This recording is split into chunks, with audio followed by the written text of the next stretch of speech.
Welcome to the For Fun of Knit podcast. My name is Linda and I am coming to you from the sunny southeast coast of Ireland. This is our new home as of July of this year. Patrick and I moved from Canada to Ireland into the County Wexford area, and we are loving it. This video is, believe it or not, my 6th podiversary. It is my 6-year anniversary of creating content and sharing my knitting journey, my adventures and misadventures with all of you, and it has been so much fun. I have gained so much from this experience, things that I did not expect to gain, mainly friends, knitting besties all over the world. So to my friends in Vancouver, my friends in the Netherlands, my friend in County Clare and in Barcelona, I say a big hug to you all, and to all of you who have become virtual friends. We've never met in person, but I feel like I know some of you quite well now because we converse through just text message back and forth, little bits here and there, about our shared passion of all things yarny. So that completely warms my heart. And if it wasn't for this YouTube channel, I would never have that opportunity. So one, I want to thank you all for taking the time to comment and introduce yourselves and share your experiences with me. And for all the learning. I've learned so much about crafting with fiber over the last 6 years. I still have so much more to learn, but it has been my complete joy to make these recordings and share this experience with you. And I just wanted to thank you, thank you, thank you, thank you. It has been a blast. And it will continue to be so for the foreseeable future, I hope anyway. So this particular episode is episode 69, and it really is overdue, I'm gonna say. Overdue, because I was supposed to put out a video for wrapping up my Stephen West's mystery knit-along, the MusiKAL. So the agenda today is I'm gonna share some finished objects, and yes, that shawl is one of them. So I have 2 finished objects. I have, I think, 2 works in progress, and then I'm deviating into a different medium, not full-time, but I'm starting to share my knitting passion with something you might see behind me. So I'll get into that in a little bit. So let's see what we can accomplish in the next little while. Let me show first and foremost what everyone has been all waiting for. Well, I don't know if you've been waiting for it, but what I'm so excited to share with you is my finished, ta-da, MusiKAL shawl from Stephen West. It is completely done. I hope you can see this in its entirety. And this puppy is massive. It is a schlanket for sure. It is so large. It is 9 feet long. My version is 9 feet long after blocking, and which gives me so many options on how to wear it. I am going to do a video giving all the details of each section in terms of the experience of knitting it and just what I learned through doing this process. So I am going to go very briefly over the sections now. For those of you that have seen my 3 other videos in October, this will be a repeat except for the finishing, and there is some new information at the end. But I do want to do an actual video just on this shawl, and I think I would like to do that for a couple of my projects going forward, just because I learned a lot. And this is what I love about this mystery knit. Now, mystery knits are not for everybody. I know that. I, once a year, put my faith in Stephen West and let him just create something without me knowing what it's gonna be. And every year I have been absolutely amazed at his designs. Some of them are more wearable than others. This one is gonna be a top fave from mine for sure. So it starts with, as a reminder, it started with clue 1, so you get 1 clue a week for 4 weeks. It took me 7 weeks to knit this shawl, and I think that is pretty common when you're knitting a shawl that, or even a Stephen West in this, very few people actually finish it on time. Of the thousands and thousands and thousands that participate is what I'm saying. So this was section 1, these beautiful MusiKAL sound waves. I get the reference to sound waves, speaker waves, whatever, in this section. And this section, so clue 1, you had to do 6 different, was it 6? Yes, 6 different scallops. And what was interesting about each scallop is they had just some regular knitting, and then they had brioche, a brioche option, or you could do garter. I opted for brioche. And then they had this mesh section, and each of these sections were separated by a welt, which is fun to do, and that has a little bit of mohair in it. So that was section 1. Section 2 was huge. It was probably the easiest. Apologies, call from mom. Always want to take those calls just in case it's something important. So where was I? Right, section 2. Section 2 was the easiest section by far to knit. The most relaxing section as well, because it was pretty much garter stripes, but some detail with using eyelets and knit 2 togethers and yarn overs to create this wavy pattern, which looked so wonderful. Section 3 was the hardest section, not from a technique standpoint. Section 1 was the hardest from a technique standpoint. Section 2 was hard from a capacity to knit perspective, because it was actually 2 separate sections. It would have been lovely if Stephen had given us a week to do the diamonds and then a week to do the beautiful basket weave, because those were 2 very big knit pieces. That was 1 week. If you were trying to keep up with the clues every week, I was not successful. I was able in week 3 to complete the diamonds. It took me another week to do 4.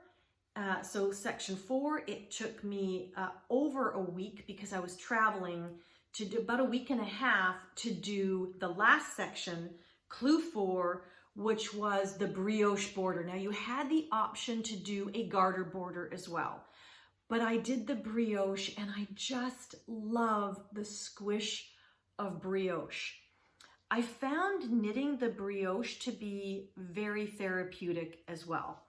And then the last part, of course, is you do an I-cord edge on the bottom, and he gives you the option for a single color brioche or a 2-color brioche.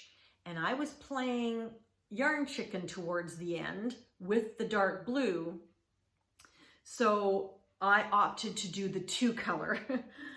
But it is just a beautiful masterpiece in my mind, and it is absolutely the denim vibes that I was looking for, and I love it. Now, a couple things. The real success of this shawl, and I would say in any Stephen West mystery knit along, is the beautiful art and science of blocking. When you're knitting a shawl, and this one was no different to me, and I'll show a couple pictures of the before and after of blocking. I took a lot of time to block this properly, in my mind, what I consider to be proper blocking. And I did that because some people don't block their shawls, and that's fine. But the patterns, number 1, and the drape, number 2, changes drastically when you block. By that, I mean the patterns just seem to gel when you're doing textured knit. Color work is the same. After blocking is when the magic happens. through the blocking process, but everything just seems to gel, flow well together. It's not lumpy and bumpy. I know there was a lot of concerns expressed regarding this section right here. I'm going to try and hold it up for you. This was week 2 when we were creating these garter waves, the actual wavy stripy part. It was a lot of short rows, and the short rows gathered, so very small, like literally clue 2 goes from here to here on one side, so literally from here to here on one side to, because you're doing short rows, so that was the narrow side, and it goes to, let me try and show this to you, all the way, this is the other end of it. So huge difference in the width of clue 2 from one end to the other. And a lot of people expressed a lot of concern right here about it puckering. And pre-blocking, it was very puckered here. Very, very puckered. It is still slightly puckered. You can see, I don't know if you can see where my finger is, but right about here, there's a little bit of puckering at that section. I don't know if you can even see it. That's how not important it is anymore. But blocking just lets everything relax and spread to its natural happy place, and it all works out.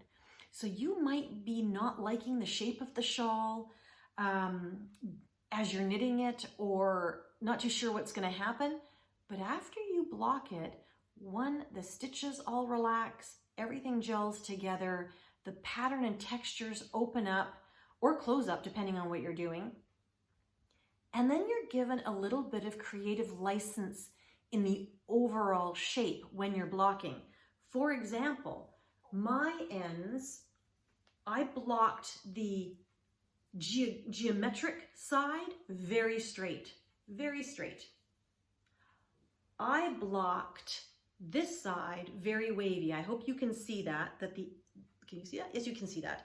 The bottom is more scallopy and wavy. And I did that. I could have blocked it straight. I've got blocking pins and I could have chosen to do that. And some people did. Some people made it a complete semicircle when you look at the different photos. I chose to make it wavy. The other really important part for me was this seam here, the seam between section 1 and section 3.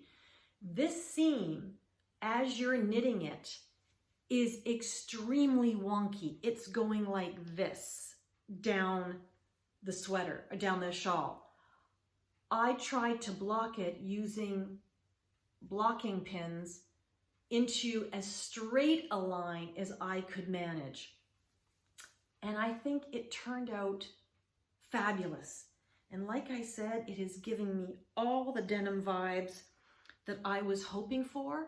And you can wear it in so many ways to showcase, just watch Steven's video, to showcase all the beautiful sections of the knit and how it all plays together.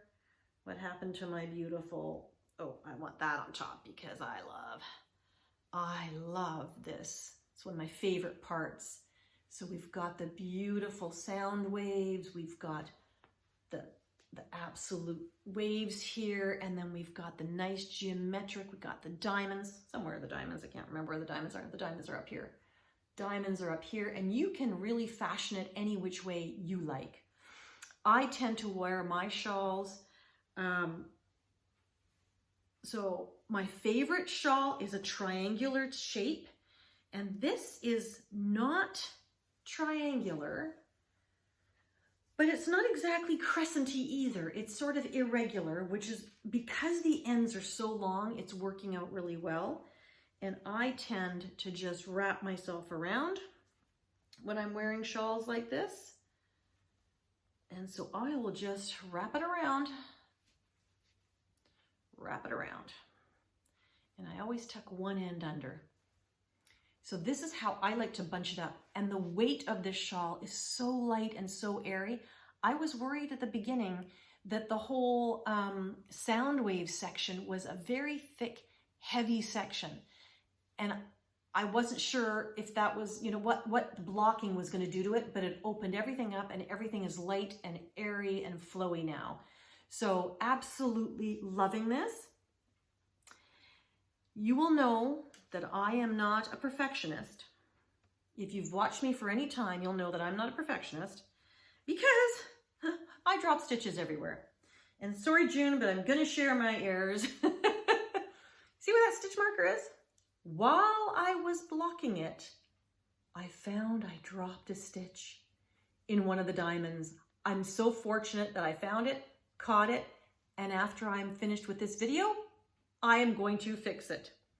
I also dropped a stitch, don't ask me how, in my I-cord edging right at the very beginning, like in section week 2, right at the very beginning. I somehow dropped a stitch in the I-cord edging, and I only noticed it when I was pinning everything to block it. All my yarn held together really well. So I'm hoping there's no other surprises in store for me with this one. But that is the final take on the MusiKAL. I loved every moment of it. It was a beautiful knit, and I love the mystery, even though I did look at the videos, but it's a mystery week to week, let's put it that way. And you don't know what the overall shape is going to be until Clue 3 comes out. So it has just been a pleasure. And I hope you enjoyed sharing that with me, because next year, doing it again. So very excited about that. Okay, finished object number 2.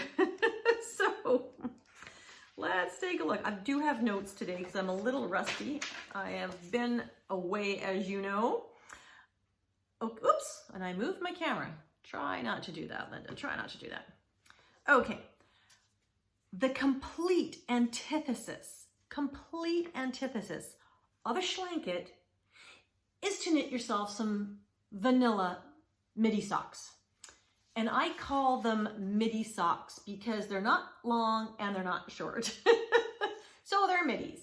These are my vanilla 3x3, 3x1 ribbed knit socks. The yarn, oh my gosh, this yarn is fantastic. This yarn is very sentimental. It's from 2021, I believe, from the Grocery Girls. During COVID, they released a Christmas colorway package. It came with a mini and it came with some goodies and a little sock project bag, just a little canvas thing. And the colorway is what killed me and got me. It was called Jingle Balls. And I think it might have been for charity. I can't remember. But it was called Jingle Balls. And it is just this beautiful aqua and I don't know. It's sort of a magenta and teal and a little bit of olive green. It's got everything in it. And I knit these while I was in Spain because while I had yarn in Spain, I seem to not have kept my needles there. I only had a selection of a very few set of needles, and these are knit on 2.5 millimeter when my normal is 2.25 millimeter needles. So just to let you know, and it is a finished pair, there you go. But I just wanted to share with you my formula for socks. I prefer doing toe up, and the reason I like doing toe up is because then I know how much yarn I've got to work the leg. I can go and I can work the whole skein if I wanted to, or in this case, I wanted to save a little bit of yarn, and I'll share you with that a little bit. I hope I remember to share with you a little bit later why. But I wanted to save some of this yarn, and so I didn't want to knit it all. So I did a toe up, and my toe is just your regular, I think it's Judy's Magic Cast On. Don't quote me on that. I'll have to put something down here as to the cast on method. But I cast on for, it's just the regular toe for, and I do 14 stitches on each side, so 28 stitches altogether. Then I do my increases until I get to 32 stitches or a 64 stitch sock. Then I knit 4 to 6 rows depending on my gauge to make sure that I don't have just like, that my toe isn't just the toenails. It's like my whole toe is the toe of the sock. And then I knit from the tip of the toe to before I start any heel approach, it's got to be 7 inches. In this case, sometimes I do afterthought heels, but when I'm doing a rib sock, I find picking up the purl stitch kind of difficult. So I tend to gravitate towards a short row shadow wrap heel. And what I do there, because I have got very, very broad heels, yeah, and I'm very thick from here to here. So most heels don't fit me properly. I don't have enough room in this section, my instep. So what I tend to do is on the back needle, when I'm starting my sock, I will add 6 stitches. Then I will knit 6 stitches, and then I do the shadow wrap heel, leaving 14 stitches at the end, and then finish off the heel. Once I finished off the heel, I knit 2 rows in the contrasting color, and then I drop those 6 extra stitches. Then I knit my leg to whatever length I want. I like a 2-inch to 2.5-inch cuff.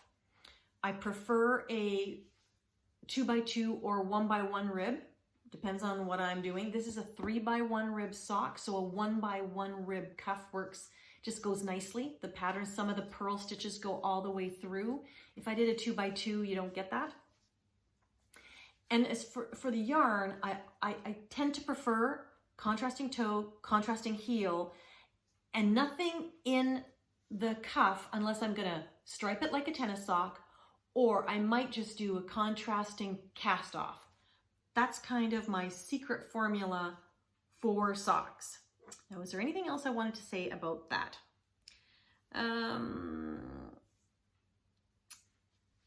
Like everything that I do, let me take a look. Did I or did I not? I just wanted to share with you. Now, I haven't woven in all my ends, but like everything, I dropped a stitch. So you know me by now, I'm not a perfectionist. It's just the way it is. I drop a stitch in every project somewhere along the line, and I'm just going to sew that in. And all I do is loop a piece of string through, or of yarn through it, and I weave in both ends quite securely so that it doesn't move. I also weave in all my ends as I'm going, and then I trim them. And did I drop a stitch in this sock at all, or was it just the one? Oh, shock of all shocks, just the one. There you go. So those are my works in progress. And in terms of binding off my cuff, I've tried different types of cuffs or different types of methods to bind off on socks. Getting the right stretch is hard, it's difficult. For me, the easiest one is just to bind off in pattern, the standard bind off, but do it very loosely. I literally knit my stitch, yank the yarn a little bit to stretch the yarn out, and then purl the next one, and then slip from the back over the purl stitch. The next stitch I will be knitting it, and then I come from the front and loop it over. I don't know if that makes any difference or not, but that's how I do it. And I get lots of stretch in the cuff. So I have no problems getting my socks on and off. So the one whip that I want to share with you today was, again, kind of born out of necessity, in the sense that I started it in Spain. I was only there for 2 weeks. While I had yarn, I didn't really have a lot of needles. So I started the Everything November mitts from Summerlee. Is it Summerlee? No, it's not Summerlee. I started the Everything November mitts, and I'll put a picture up here. And I'm using the leftovers from the shawl. So this is what I have left over. Can I even show you this? I ran out of the mohair doing this mitt. So I can only go so far. I had to come home to get more mohair, but this is all I have left. I had a little bit more of this, not much, like almost nothing. So this is what I have left. Am I missing one? I'm missing one. This is what I have left of the 4 skeins for the MusiKAL shawl. That's it. So I am striping my Everything November mitts.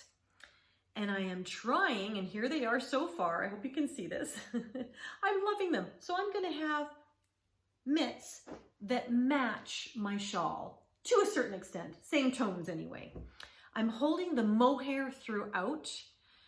The pattern calls for a 2.5 millimeter needle, I do believe, and all I had was 2.75. Because, or no, it was actually even a 2.25. I can't remember. Anyway, I didn't have it. I was knitting the socks with one, and so I opted for, it's a fingering weight pattern mitt, and I opted to use the 2.75 millimeter needle, and I'm holding it fingering with mohair.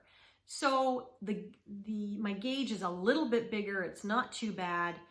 I went down 2 sizes. I say that my gauge wasn't that bad. My gauge was way off apparently. I went down 2 sizes to make sure that they weren't gargantuan.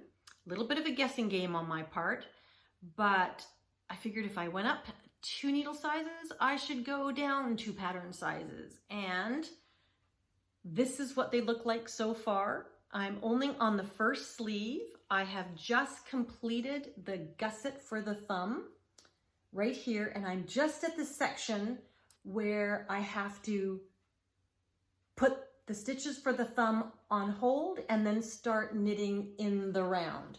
Now I am trying desperately to do an 8-row repeat, unless of course I forget that I'm doing stripes altogether and I just keep knitting. So that's what I did. I just kept knitting. So I think that particular row is 12 stripes. So everything else is 8 stripes and this row is 12 stripes. Oh well, doesn't matter. Now I have so little of the navy blue. I cast on with the navy blue, and I am going to do 1 stripe in the middle of maybe 4 rows and then cast off with the navy blue. And then when I do the second mitt, I will do the same thing, and hopefully I'll have enough navy blue and not have to worry about it. But I am playing yarn chicken. I do not know how much yarn this is going to take, but they're lovely. They're super warm, and that's exactly what I needed. I'm looking to make outfits. So hey, this is an outfit, a pair of fingerless mitts along with a beautiful, beautiful shawl. So too bad I won't have any more yarn. I could have made a hat, but there you go. Although I do have a lot of the mohair and I have a lot of this color, and I have enough to make a sweater. So that is on a future plan sometime way in the future. I will do that, but I might make a hat. Ooh, I might make a hat. I think that would be lovely, just in the plain. And then everything is a little bit different, but all in the same tones. Oh, and hats are always so much fun to make. There you go. I was watching Leanne from the Knitty Stew, and she was just talking about this rib beanie that she keeps knitting over and over and over again, and I get that. I get the appeal of just doing something so simple. When you do something like this, you need to take a little bit of a break, and you need something potato chippy. So that is my one and only whip. So what is on my needles next? Nothing. Why? A couple of reasons, but before I get into those reasons, I am going to share with you my other work in progress. My other work in progress has nothing to do with knitting, but it is fiber. It's sewing. And this, and I'll try and put a picture up here, is the Peppermint and Paper Theory pocket skirt. And this is, I think if you've been following me for a while, at some point you might have seen me try to sew a project bag, which was very successful, not perfect. I also tried making some masks during COVID. So that is my sewing. I tried sewing when I was a teenager. My mom is an impeccable seamstress. She doesn't sew anymore, but up until 10 years ago, she was sewing. Impeccable seamstress. She made my wedding dress, like the full thing hand beaded. I mean, my mom, seamstress, amazing. And I did catch a little bit of that bug, but then I got busy. I was a teenager, got busy, university, blah, blah, blah. And I never picked it up. Then I tried a couple of times after that, but it just never stuck. And so during COVID, I tried to make masks. Then I tried to make project bags. My mom gifted me her sewing machine and her serger, and they work wonderfully well. But this I started last year, 2024. Oh man, there you go. But look at, I'm so excited.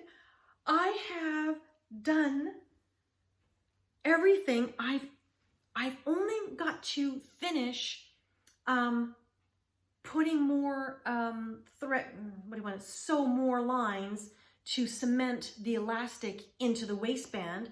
I've done all the, friffing of all the gathering to make sure it's all in the right spot and that it hangs well and the seams are straight, and it's got these really nice deep pockets. I have not hemmed it yet, but what is so exciting is I serged all the seams. Oh my gosh, it looks so professional on the inside. This is an unlined skirt, it's not required. I knitted. Yes, I knit this. The fabric I used is a linen voile from Blackbird Fabrics in the color Pickle. I'm not sure why I chose Pickle. Some of you will go, oh my God, that's a great color. And other of you is going, Linda, what were you thinking? Might be an accent color, but an entire skirt in Pickle? Yeah, whatever. It's my first garment. I'm not sure. I am so chaffed about actually almost finishing this. This is going to be finished this week. And then I'm going to start on something else, but I'm not going to talk about that today. I am trying to make, with all my knits now and my sewing aspirations, I'm trying to make outfits. So I'm trying to pick a sweater that needs a bottom piece that I can actually sew. So this is going to go with the sweater, and I'll cover that off in another video. But yeah, so I'm very excited. The one aha moment I guess I'm having in doing this is I still don't understand what I like. I still don't know what my style is. And I say that because I'm not even sure I need to know what my style is, other than whether I like something or not. But I'm not sure, maybe I just don't know what I like. I'm not sure the oversized, super gathered, skirt is what suits me best. Because I have to style this properly. And everybody's body's different, obviously. I'm very straight. I'm a square, I think. I've been watching some different videos and I think I'm square. My shoulders, there's not much, I'm gonna go on a tangent here. But anyway, so my shoulders, there's not much difference between my upper bust, my waistline, and my hips. I go in a little bit, but not a lot. Which brings me to my tangent about the big 4 pattern companies. Because I was looking at a MusiKAL's pattern, and raise your hand if you're like me, but I don't know of very many women whose waistline is 10 inches smaller than their bust or their hips. Now there's lots of women, I'm sure, that have that. I just don't know them. I do not know women that go like this and then like that. We all kind of gently curve. Some of us are a little bit straighter. My physical, I know I'm carrying extra weight right now, but regardless of that, in my healthiest, most muscular life, I am straight-waisted. I'm straight-waisted and I'm short-waisted. I do not have a lot of room between the bottom of my rib cage and the top of my hip bone. There's not a lot of room there, which is why I think I'm straight-waisted, because there's muscles there Right now, there's a whole bunch more than just muscles, but that's, that's a different topic. But I am still, even when I don't have, extra weight on me, I am straight-waisted. So I find the pattern fitting difficult because the patterns, if you buy MusiKAL, Simplicity, Vogue, whatever, they want your waist to be like 10 inches smaller than your bust and your hip. And I'm like, no, that's not me. So I have to go in between sizes. Usually my bust and my hip are coordinated, but I have to go up a size for my waistline. So I'm still trying to figure that out. And so all that said, I'm also very round. Some women are, you look some sideways and they're nice and tiny, this way. Not me. I'm kind of round. I'm round everywhere. It's just my muscle structure. I love my body. Don't get me wrong. I'm just a round person. I'm not one of these, I have never, ever, even in my healthiest, had a flat stomach. This is a big tangent. Wow, I can't believe it. Maybe I'm sharing too much information. I don't know. But I have never, from hip bone to hip bone, ever been straight across. My muscle structure actually is rounder than that. It's just the way I'm built. And I like the way I'm built. That said, don't really know what suits me best. So I have to do a little bit of investigation. Right now, I'm just enjoying the process. I'm not trying to overthink it. I'm going to try and style this dress and wear it with some of my sweaters. And if I like it, yay. And if I don't, oh well. I will learn. That is the whole point. That is the fun of all of it. And as you know, I'm not a perfectionist, which is why I enjoy it all and I don't get frustrated because, hey, it's all just an experiment. Hopefully some of my experiments will work and sometimes they don't. But this one so far, in terms of the process of actually knitting it, sewing it, I've thoroughly enjoyed it. I've even enjoyed the 70% preparation. That's what I heard on a video. Was sewing is 70% preparation, something like 20% swearing, and 10% finishing. But the preparation part is, especially if you're doing an indie pattern, you have to print out the pattern pieces, cut them out, tape them all together, then trace your size, and cut out just your size. You don't want to cut your size out of the pattern, otherwise you'll never be able to use it again. You'll have to do it all over again, so why would you do that? So you basically print out the pattern. It's anywhere from 50 to 100 pages, depending on the pattern. Print out your pattern, cut out the pattern pieces, tape them all together, then trace your size, then cut that out, then wash your fabric, iron everything. Yes, iron your pattern pieces apparently. Yes, so they don't have folds. This is before you go cutting. Then you have to pin your fabric, your pattern pieces to your fabric, cut out your fabric, cut out your interfacing or any facings that are required. And only when you've done all of that, oh, and then you have to load all your bobbins to make sure you have the right color thread. Once you've done all of that, then you can start sewing. That takes days. It takes days. Sewing doesn't take, sewing this doesn't take, well, for me, someone else could sew this in a day, no problem. Now that I know that I've done it once, I too probably could sew it in a day. But for me, it's taken me over a year. It's just the way I roll. But anyway, I look forward to being able to show you this and style it with one of my sweaters. But anyway, that's a complete non-knitting thing, and I hope that doesn't bother you. But what I would like to know is, would you be interested if I included some sewing or if I did separate videos that were just sewing? Love to know your thoughts on that, because some of you are sewists, some of you have no interest in it. Would you like me to do it all as one, and then you can just skip the sewing? I can do the sewing at the end with the chatter, and those of you that don't like the chatter and the sewing, anyway, different options. But I'm having fun doing it. I'd love to share it, just don't know what your appetite is. So would love to hear that from you. Okay, so what's up next for the podcast?